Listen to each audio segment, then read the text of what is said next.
श्री सर्पस्तोत्रम्।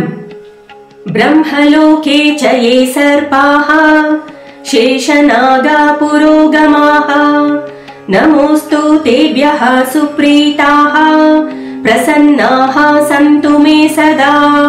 विष्णुलोके च ये सर्पाः वासुकी प्रमुखाश्च ये नमोऽस्तु तेभ्यः सुप्रीताः प्रसन्नाः सन्तु मे सदा।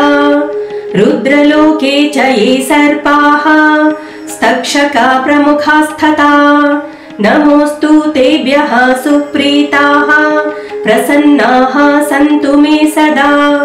खाण्डवस्य तथा दाहे स्वर्गं ये च समाश्रिताः नमोऽस्तु तेभ्यः सुप्रीताः प्रसन्नाः सन्तु मे सदा।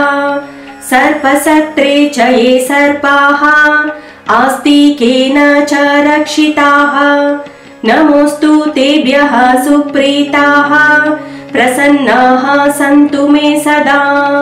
मलये चैव ये सर्पाः कार्कोटा प्रमुखाश्च ये नमोऽस्तु तेभ्यः सुप्रीताः प्रसन्नाः सन्तु मे सदा।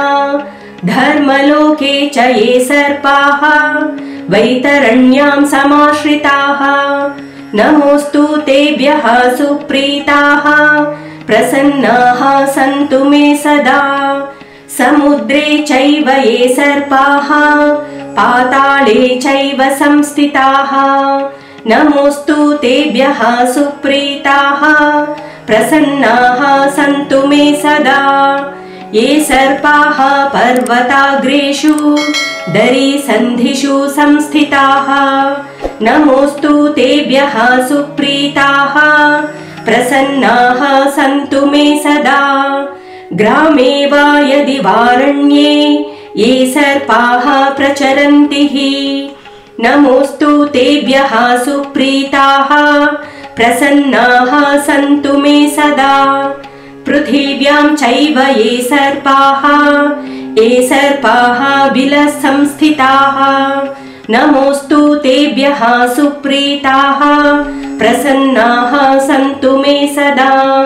रसातले च ये सर्पाः अनन्ताद्याः महाविशाः नमोऽस्तु तेभ्यः सुप्रीताः प्रसन्नाः सन्तु मे सदा। इति श्री सर्पस्तोत्रम्।